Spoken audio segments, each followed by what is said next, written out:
I've seen this reported in several of the like financial outlets that like, oh, damn, the Fed had this target of raising rates, but now we're not going to be able to walk out of these artificially low interest rates, or not that they were walking out of them, but we won't even be able to tick them back up because, you just can't do it now. Now that Putin's invaded Ukraine, I mean, there's all these sanctions and there's less oil going out there. So, I mean, we really got to deal with that. The Fed's got a tough problem here where they got to decide, do we want to pop a bubble or do we want to fight inflation? And sadly, inflation, it benefits. Well, to be clear, the choice is, do you want to pop a bubble or do you want to accept inflation? Right. So the choice is either like, do we want to try to fight inflation by raising rates and popping this bubble, or do we want to just accept that inflation is here to stay and it's going to get worse? And that is a very tough choice. Yeah, I mean, I think that they're going to inflation robs the poor more than anyone else, and they're the government. So if they can rob the poor, made up of poor people.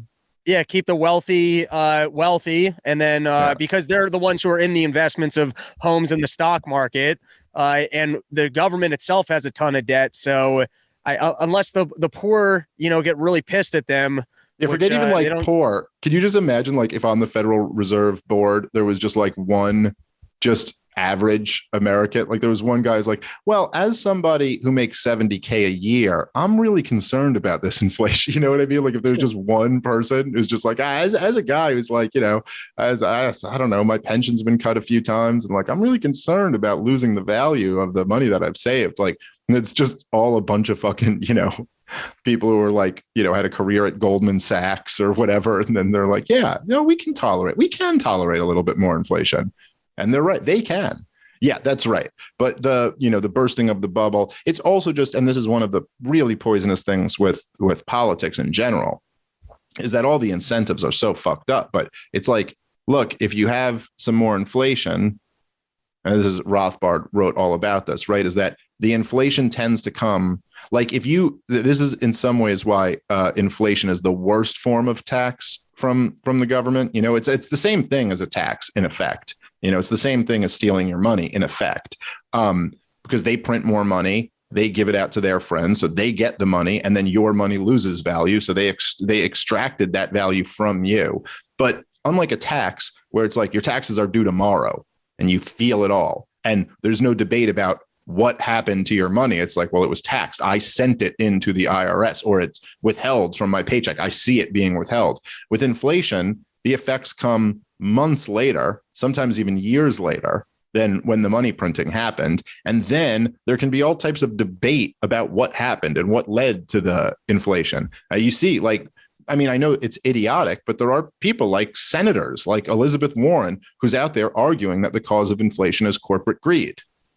That's why you Rob, it's these greedy oil companies. Right. That's why the price of gas is going up. Right, because they just want to raise prices. Yeah, but it's as simple as if people refuse to pay the prices, then they couldn't do it.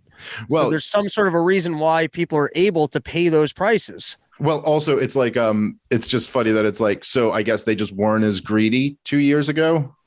Like right. two years ago, there just wasn't this much greed going on in these big corporations. And all of a sudden, they were like, feeling greedy in 2022.